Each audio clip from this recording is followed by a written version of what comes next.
Bonjour à tous et à toutes, ou bonsoir à tous et à toutes, indépendamment du moment selon lequel vous allez écouter ce message. Si tu m'écoutes en journée, je te dis bonjour. Si tu m'écoutes en soirée, je te dis bonsoir. Si tu m'écoutes en après-midi, je te dis bon après-midi, fraternellement en Jésus-Christ de Nazareth. C'est votre frère en Christ, le frère Emmanuel, le dernier parmi vous, le plus petit des serviteurs, le prisonnier du Christ. Mes frères et sœurs en Christ, par la grâce du Seigneur Jésus, nous allons partager autour d'un thème intitulé Appelé à veiller. Appelé à veiller. Appelé à 2 P E L E accent aigu S à veiller. Nous sommes appelés à veiller en tant que croyants. Peut-être toi tu vas tomber sur ce partage sur YouTube. Peut-être toi tu n'es même pas croyant. Tu es athée, tu ne crois pas en Dieu. Le Seigneur veut attirer ton attention sur la réalité de la veille. Ici, permettez-moi de situer le thème. Quand on dit appelé à veiller, c'est parce que le temps ne nous appartient pas. L'Église, qu'on appelle le corps du Christ, se prépare au retour de notre Seigneur Jésus-Christ de Nazareth. Et ce Seigneur Jésus peut revenir à tout moment. Vous comprenez un peu? Et toi, en tant que croyant, tu es appelé à veiller pour attendre son retour. Maintenant, toi qui ne crois même pas en Dieu, tu ne crois même pas en Jésus, tu n'es pas religieux, tu vas écouter ceci peut-être par curiosité. L'Esprit me fait comprendre que il y a des non-religieux, des non-croyants qui vont tomber sur ce partage. Tu es appelé à veiller. Pourquoi? Parce que tu ne connais pas le jour de ta mort. Tu ne connais pas le jour où tu mourras. Je ne sais pas si tu comprends un peu. Maintenant, tu vas te poser cette question de savoir qu'est-ce qui se passe de l'autre côté. Là, maintenant, je vais un peu sortir du contexte spirituel pour aborder le contexte, je sais pas quoi, le contexte empirique lié à l'expérience. Tu vas aller sur Internet, tu tapes expérience sur les morts imminentes. Je sais pas si on dit immanente, voilà. Expérience de mort immanente. J'espère que je prononce bien. Quand tu vas taper cela, tu vas voir que la plupart de ces personnes te racontent des expériences qu'elles ont vécues en dehors de leur corps. Donc, ça veut dire qu'après la mort, ce n'est pas le trou noir. Il y a une vie après. Maintenant, qu'est-ce qui m'attend après? Et là, je vais donc t'inviter au pari de Pascal. Pascal était ce philosophe-là qui avait dit, si le Seigneur n'existe pas, mieux vaut quand même le servir de mon vivant. Parce que si je ne le sers pas, si je meurs et je me rends compte qu'il existe, j'aurais perdu. Or, si je l'ai servi de mon vivant et qu'il n'existe pas, je n'aurais rien perdu. Là, je vais un peu prendre ta réflexion, toi qui n'es pas en Christ.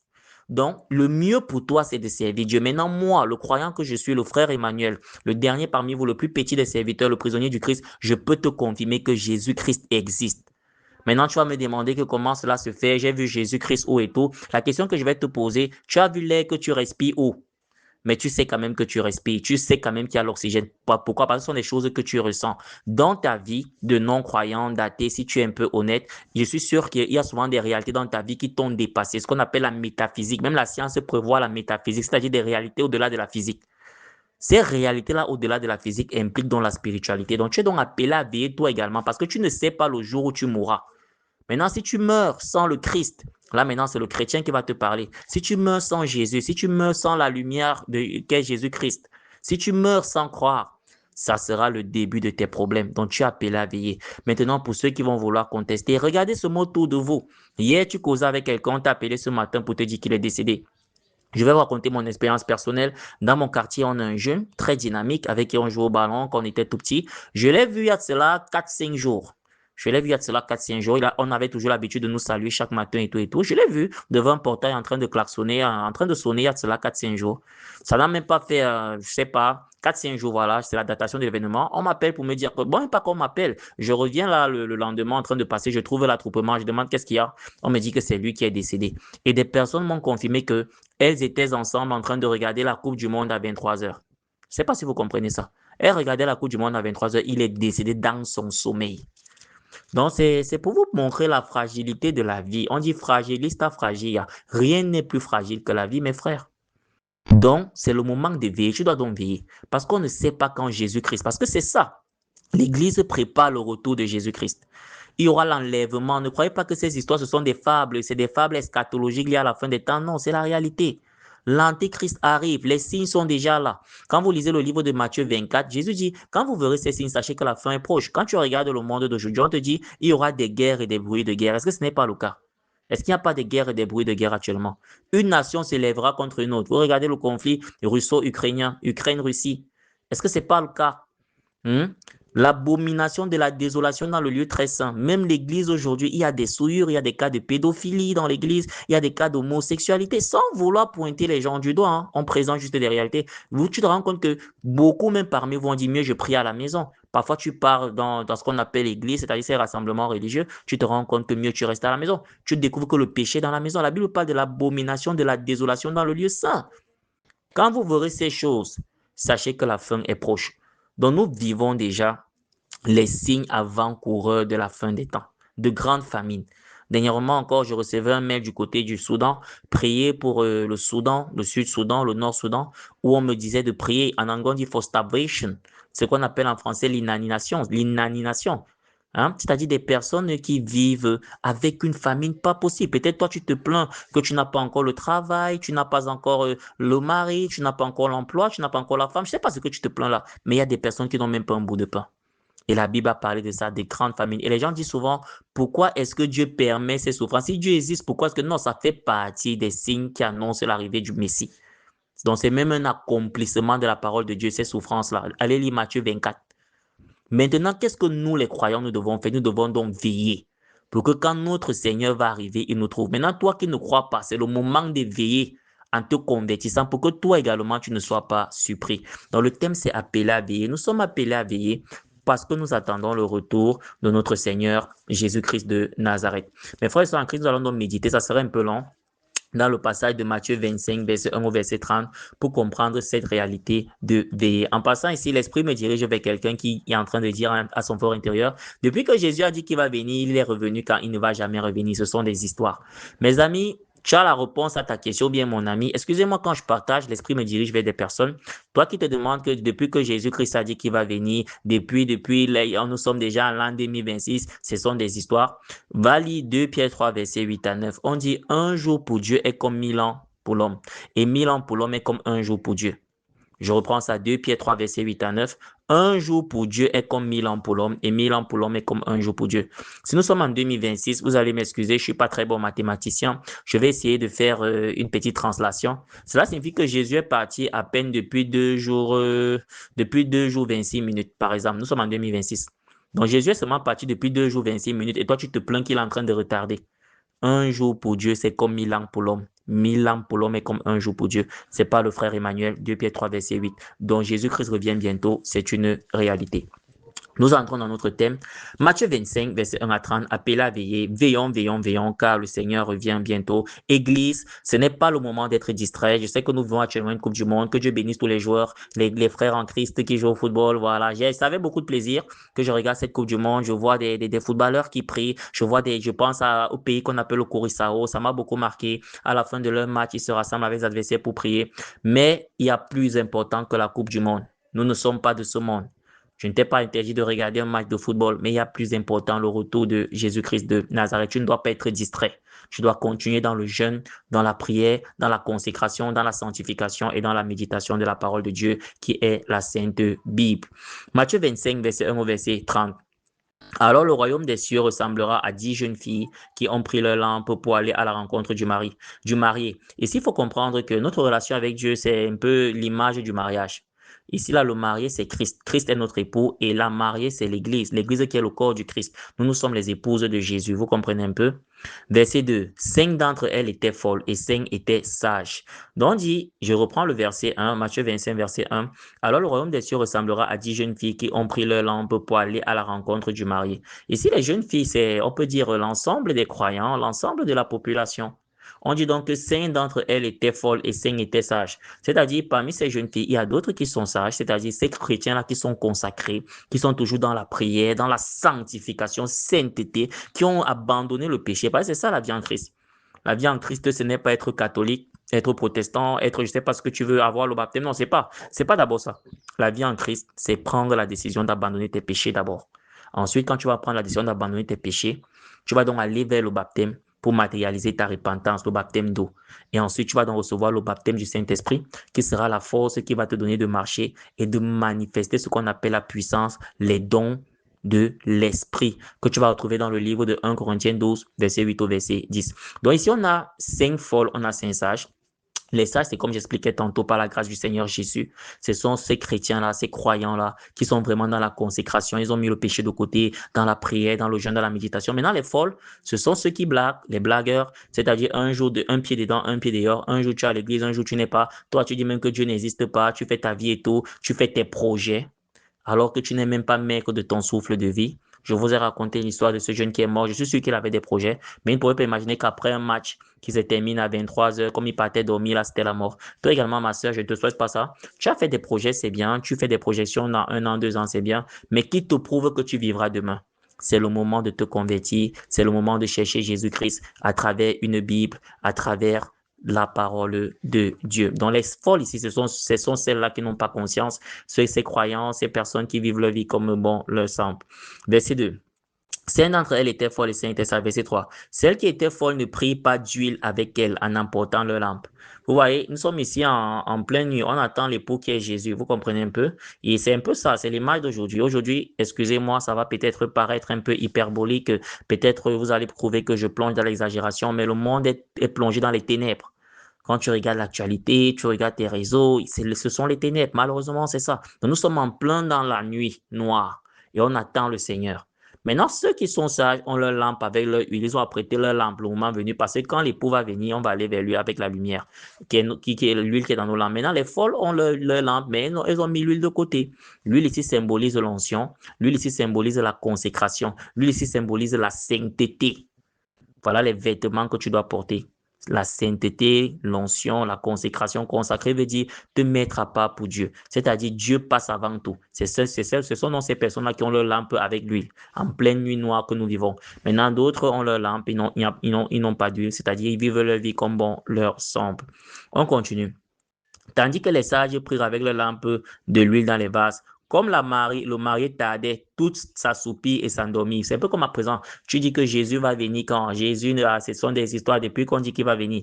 Donc, l'époux semble tarder. L'époux semble tarder. Alors, qu'est-ce qui se passe? On dit toute s'assoupit et s'endormit. L'assoupissement ici, l'endormissement ici, ce sont les distractions. Ce sont les plaisirs, c'est-à-dire tout ce qui peut t'empêcher de rester dans l'attente du Messie. C'est-à-dire, tu as commencé à servir Dieu, tu avais le zèle, à un moment là, tu dis, bon, tu mets de côté. Toi, tu es dans tes bars sans vouloir te juger, toi, tu mets ta vie comme tu veux, tu dis que ce sont des histoires, c'est l'assoupissement. Ici, je vais convoquer les théologiens, les exégètes de la théologie. Il est établi que Noé a construit l'arche à 100 ans. En 100 ans, que Noé a pris 100 ans pour construire l'arche. Parce que Dieu l'avait prévenu que le déluge va arriver sur la terre. Et pendant qu'il le faisait, je suis sûr qu'il y avait des personnes qui passaient et disaient que mais ce monsieur est fou. Toi, tu construis l'arche maintenant, tu as vu, tu as vu quel problème et tu es fou, tu n'as rien à faire. Or, lui savait que en 100 ans, comme ces gens vivaient longtemps à l'époque, il savait que quelque chose allait arriver. Et maintenant, quand le déluge est arrivé, lui, il était à l'abri avec ces personnes, les animaux qu'il a mis de côté. Ces personnes-là qui croyaient que c'était la blague ont tous péri. Ont tous péri, c'est la même chose. Actuellement, il y a des personnes, vous les voyez à l'église, parfois 7 jours sur 7. En passant, il faut être équilibré. Je ne dis pas que tu ne dois plus travailler. Vous voyez ces personnes qui sont avec leur Bible, ces personnes qui sont toujours dans la prière, vous les traitez de folles. Peut-être ces personnes qui n'ont pas grand-chose matériellement, peut-être qui ne sont pas mariées, vous les traitez de fous. Parce que vous êtes occupé par le travail, vous êtes occupé par vos terrains que vous devez payer, vos mariages que vous devez organiser. Autant de nous, les gens se mariaient, les gens vivaient. Mais quand le déluge est arrivé, c'est là où chacun, ici au Cameroun, on dit lire l'heure. Lire l'heure veut dire assumer les conséquences. C'est là où chacun a commencé à lire l'heure. Voilà, je vous contamine mon côté camerounais au nom de Jésus. C'est là où chacun a commencé à assumer les conséquences. C'est la même chose. Ces folles-là vivaient, ces vierges folles vivaient comme elles voulaient. Elles étaient dans l'assoupissement, les distractions. Voilà la Coupe du Monde. Tout le monde est dans la Coupe du Monde. Je ne dis pas que c'est mauvais de regarder un match de football. Non, je ne dis pas que c'est mauvais.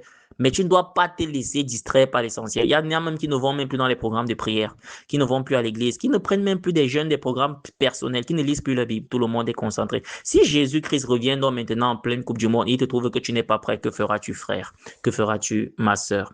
Nous continuons à lire. Tandis que les sages prirent avec leur lampe de l'huile dans les vases, comme le mari tardait, toutes s'assoupirent et s'endormirent. On a dit que l'assoupissement et l'endormissement, ce sont les distractions, toutes ces réalités-là qui nous distraient, voilà, qui essaient de nous distraire, voilà. Verset 6, au milieu de la nuit, j'attire votre attention sur au milieu de la nuit. En anglais, on dit midnight. Et pour ceux qui ont suivi l'enseignement sur les heures de prière, allez sur la chaîne YouTube Partage Biblique, allez sur le site internet chrétienpartagebiblique.com. Nous faisons tout ça pour vous. Vous allez voir l'enseignement intitulé les heures de prière. Vous allez voir qu'on avait dit que minuit est une heure stratégique. Et ici, là-dedans, ce que le Seigneur est en train de nous expliquer, l'époux vient au milieu de la nuit. C'est-à-dire que même la nuit, tu dois être en prière. Maintenant, je ne t'ai pas demandé de ne plus dormir. On te recommande 7 heures de sommeil pour ta santé. Mais tu peux organiser cela. Tu peux, par exemple, dire que je vais dormir. Je prends un exemple. Je vais me coucher un peu plus tôt de 19 heures à minuit. Je vais me réveiller pour prier, pour veiller et prier de minuit à 2 heures. Et je continue mon sommeil normalement peut-être de 2 heures à 5 heures ou 6 heures. Tu vois que tu as quand même fait 8 heures de sommeil. Maintenant, si le Seigneur te met en cœur de veiller toute la nuit, tu veilles toute la nuit si tu ne travailles pas le lendemain. Dans toute chose, fais-le avec sagesse. Donc, on reprend au niveau du verset 6, au milieu de la nuit, midnight, j'aime beaucoup l'expression en anglais, l'expression midnight, au milieu de la nuit, on cria, voici le marié, allez à sa rencontre. Donc, Jésus est venu au milieu de la nuit. Généralement, les gens sont fatigués, les gens sont endormis. On dit, OK, allez donc à sa rencontre. Verset 7. Alors, toutes ces jeunes se réveillèrent et préparaient leurs lampes.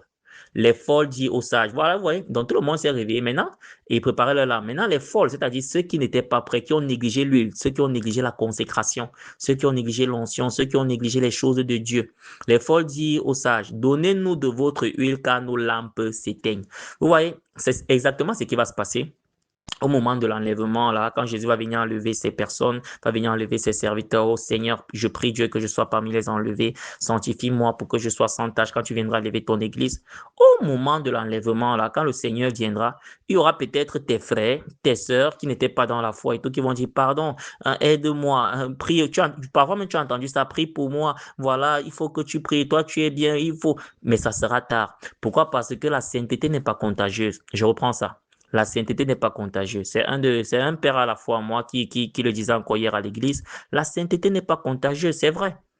Vous voyez, le moi est haïssable, mais permettez-moi, j'aime toujours, peut-être c'est mon côté pédagogue, j'aime toujours prendre des exemples dans ma propre vie. On dit à la loi et au témoignage, si on ne parle point, il n'y aura point d'aurore pour le peuple. Ésaïe 8, verset 20. La loi, c'est la parole de Dieu, c'est important quand tu prêches, mais il y a également le témoignage qui est ton expérience personnelle. C'est important souvent de montrer les deux. Voilà, je vais vous prendre un exemple. Quand on dit que la sainteté n'est pas contagieuse, ces choses-là ne sont pas contagieuses. Je suis le frère Emmanuel, le dernier parmi vous, le prisonnier du Christ, le serviteur inutile, ça c'est très vrai. Mais mon frère, quelqu'un ne va pas dire, frère Emmanuel, sur le site internet chrétien partagebible.com, tu as réalisé près de 300 enseignements bibliques. Voilà la chaîne YouTube où tu as déjà partagé près de 25 vidéos d'enseignements. Frère Emmanuel, donne-moi aussi ce dont je vais également enseigner. Je veux également que Dieu m'utilise comme toi. Non. Peut-être c'est ce que vous voyez, mais vous ne voyez pas les nuits de prière derrière, la consécration derrière. Et cela n'est pas pour me glorifier, toute la gloire à Jésus. Je suis juste en train de prendre un exemple, je ne suis pas meilleur que toi. Mais il y a quand même un travail derrière. On a publié un livre sur Amazon intitulé 12 nuits dans la présence du Seigneur. Voilà, allez chercher ce livre sur Amazon. Je suis modestement l'auteur. Quand j'écris 12 nuits dans la présence du Seigneur, c'est 12 nuits dans la prière. Et aujourd'hui, modestement, le dernier des serviteurs que je suis, le plus petit parmi vous, Dieu peut donc m'utiliser, par exemple, pour venir partager ça avec toi. Pourquoi? Parce qu'il y a quand même une vie de consécration et je prie Dieu que le Seigneur maintienne ça. Vous comprenez un peu? Donc, il n'y a pas de hasard dans ces choses. Tu ne vas pas te dire que j'aimerais également faire. Non, c'est le moment également pour toi de commencer à te consacrer. Il n'y a pas de super homme dans les choses de Dieu. Dieu ne veut pas les gens superbes. Dieu ne veut pas des gens, je sais pas quoi, des gens spéciaux. Moi, je suis le dernier parmi vous. Je ne suis pas meilleur que toi qui m'écoutes. Mais la différence parfois entre toi et moi, c'est que moi, je peux me consacrer, c'est-à-dire je peux me mettre à part pour Dieu, malgré mes faiblesses. Dieu ne choisit pas les gens forts. Il rend plutôt fort les faibles qu'il choisit. Donc, toi également, commence à être disposé. Quand tu seras disposé, tu vas également commencer à allumer ta lampe. Il y aura l'huile dans ta lampe. Mais n'attends pas de dire que, OK, quand le moment va venir, comme mon frère est prêtre, comme mon cousin est pasteur, je serai sauvé par lui. C'est archi faux.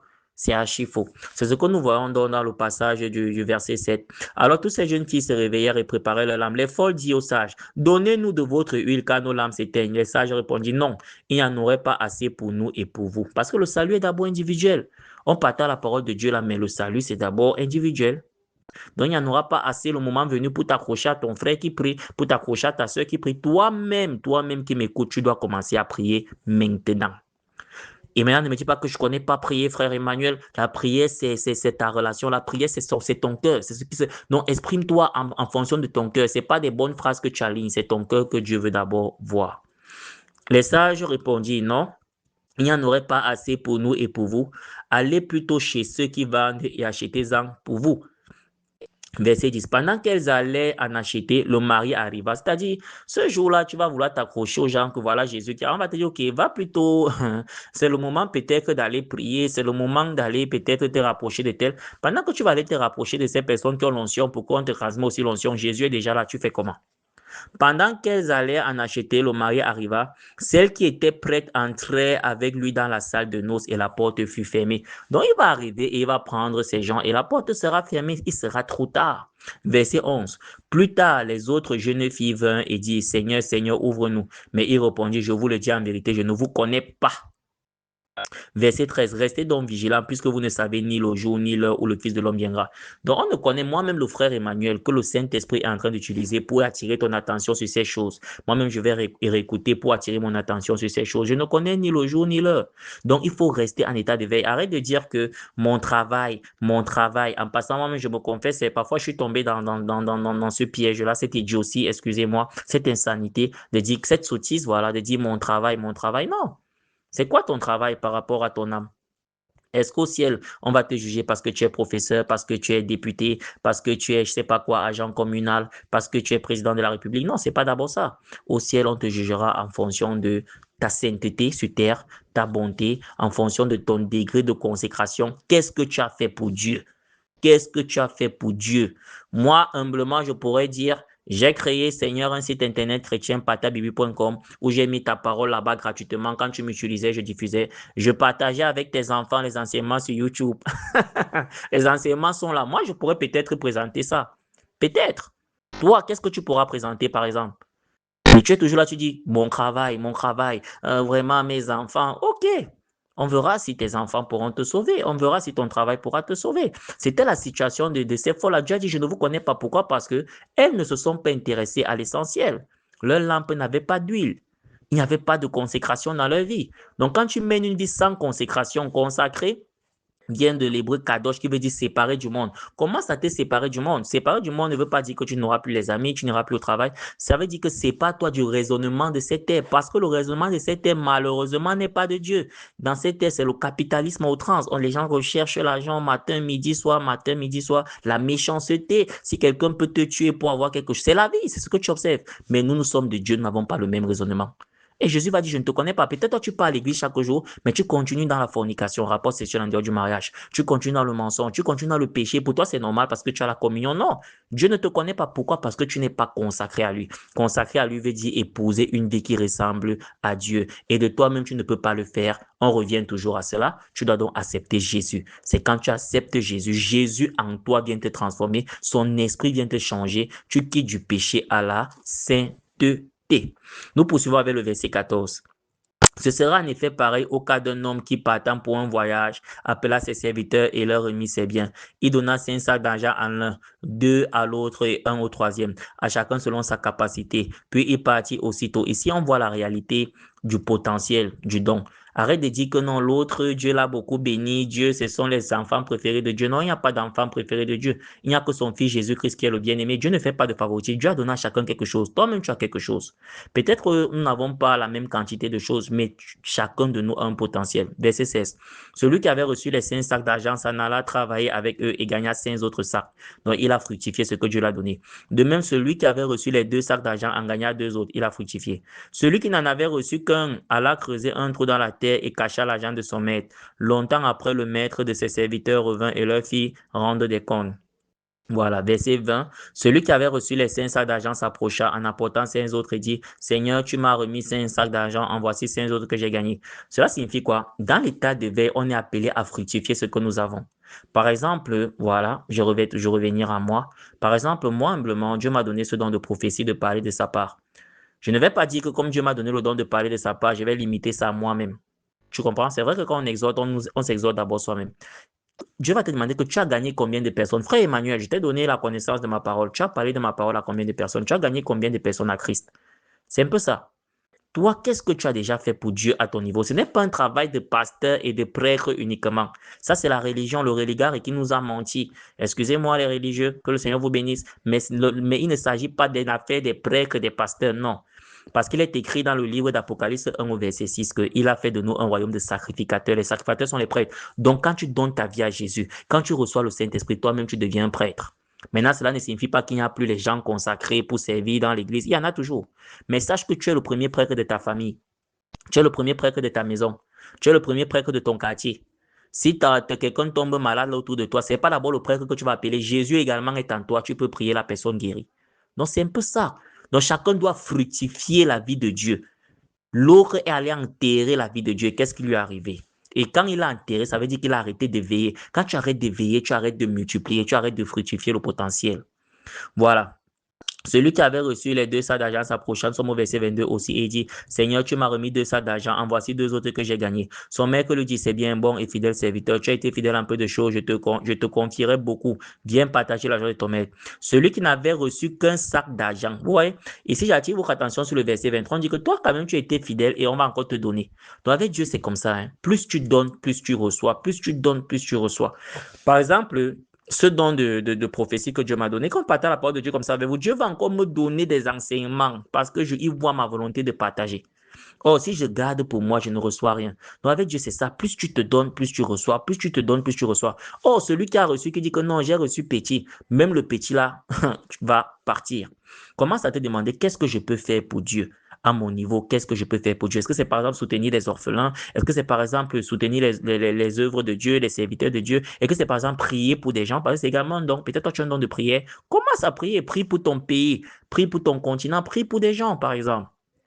Celui qui n'avait reçu qu'un sac d'argent s'approcha ensuite et dit, Seigneur, je savais que tu es un homme dur. Tu moissonnes où tu n'as pas sémé et tu récoltes où tu n'as pas planté. J'ai eu peur et je suis allé cacher ton sac d'argent dans la terre. Le voici, prends ce qui est à toi.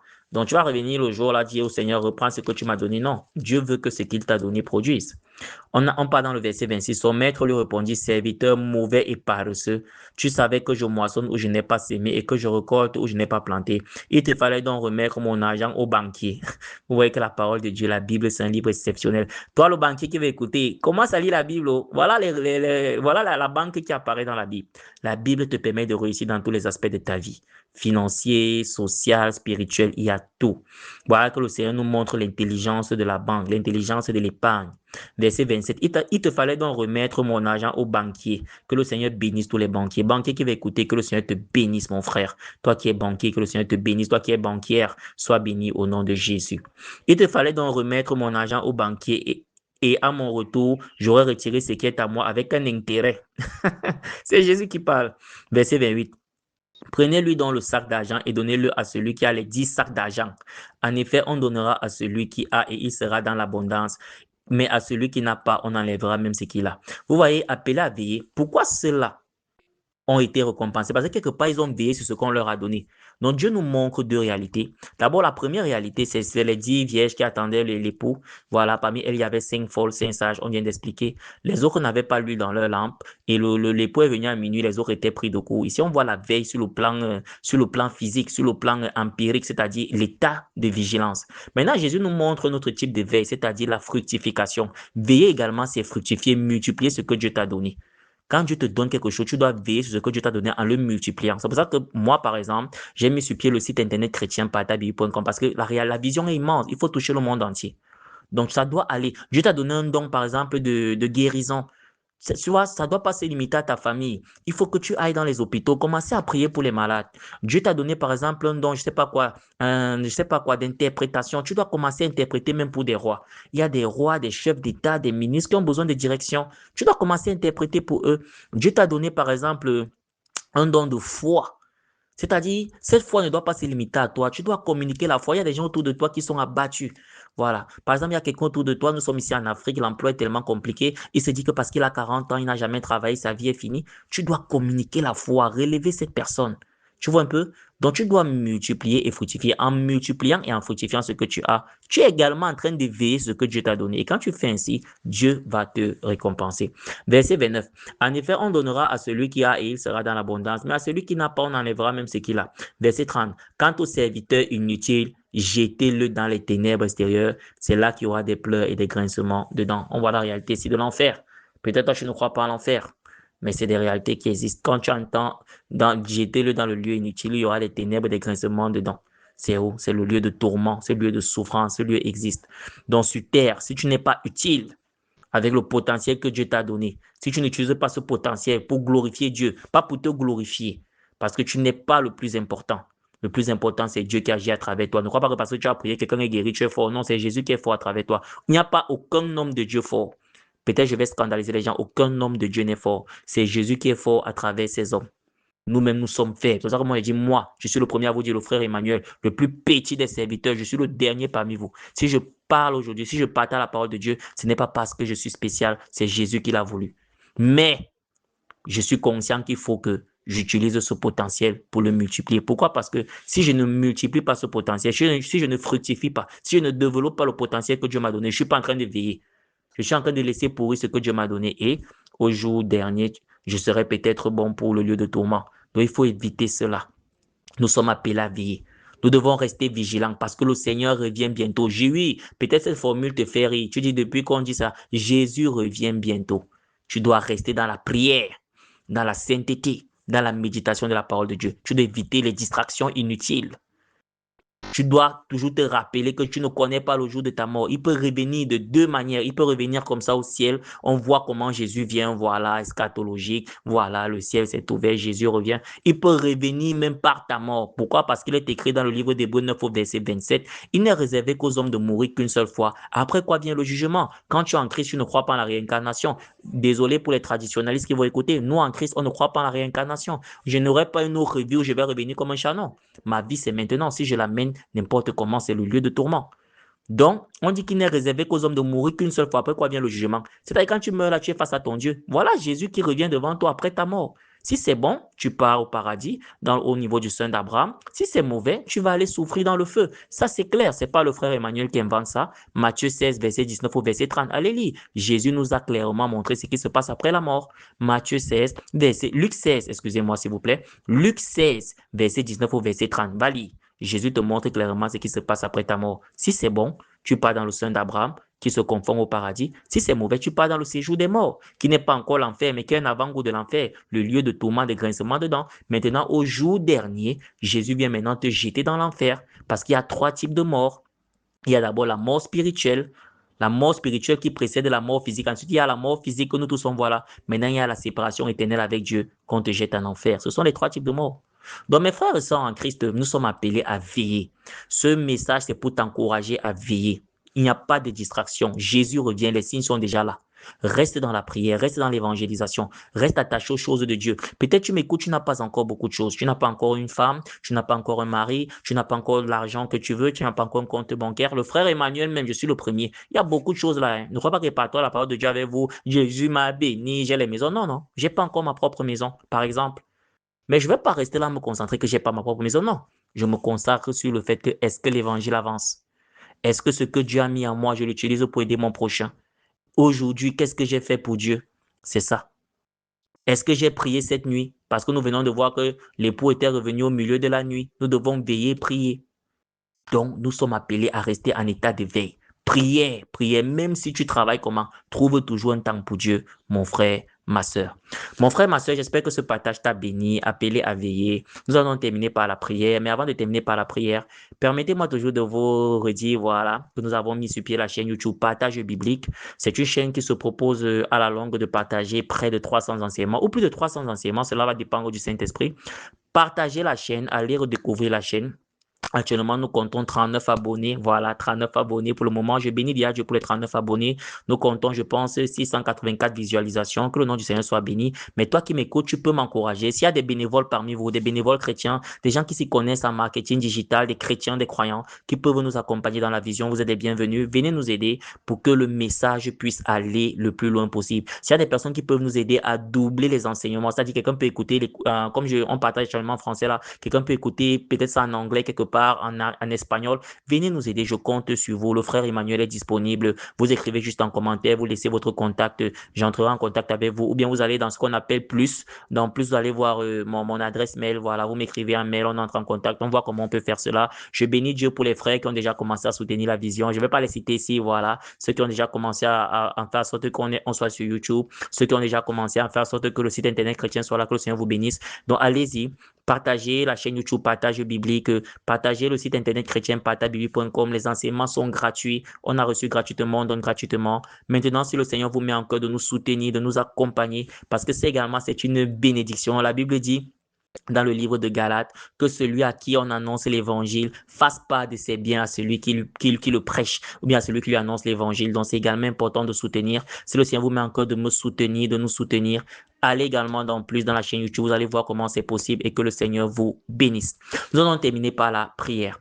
Père éternel, sois béni, sois élevé. Seigneur, merci pour ce partage intitulé Appelé à veiller. Papa, tu nous rappelles que nous devons veiller.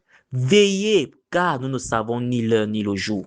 Papa, je suis le premier à demander pardon pour ces jours où j'ai souvent été distrait par le football, par exemple, où j'ai souvent été distrait par des choses de ce monde qui m'ont empêché de veiller et de prier. Papa, pardonne-moi. Mais je sais que je ne suis pas le seul. Il y en a plusieurs qui m'ont écouté dans les distractions, qui ont des plans, mais ils oublient que leur vie n'est qu'un souffle. Ils peuvent partir du jour au lendemain. Or, selon Hébreux 9, verset 27, il n'est réservé qu'aux hommes de mourir qu'une seule fois, après quoi vient le jugement. Et le jugement, déjà, c'est déjà toi devant nous. Papa, l'Église prépare ton retour. Aide-nous à être une église sans tache, une église propre, une église sanctifiée au nom de Jésus. Aide-nous à avoir de l'huile dans nos lampes, c'est-à-dire la consécration, la vie de sainteté, pour être prêt quand notre époux Jésus reviendra au nom de Jésus. Papa, aide-nous à veiller en fructifiant, en multipliant le potentiel, les potentialités que tu as placées en nous. Que mon frère qui va écouter, que ma soeur qui va écouter, arrête de dire qu'elle n'a rien, car en réalité, elle a un potentiel. En réalité, il a un potentiel qui doit juste multiplier au nom de Jésus. Papa, permets-nous de rester en état de veille. C'est au nom puissant du Seigneur Jésus-Christ de Nazareth que nous avons prié. Amen. Shalom, shalom. Que le Seigneur te bénisse. Amen.